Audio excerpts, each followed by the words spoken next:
một ngày liền mà tô 80 đòn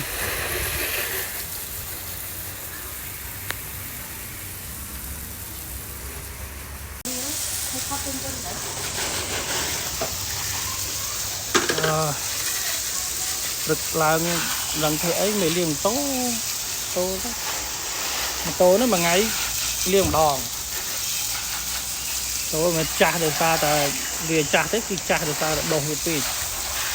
mà ngày cái đồn mà đó mà ngày liền mà đó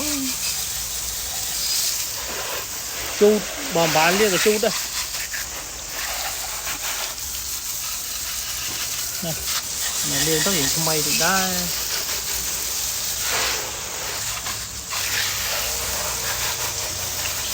mấy ở bò sả lánh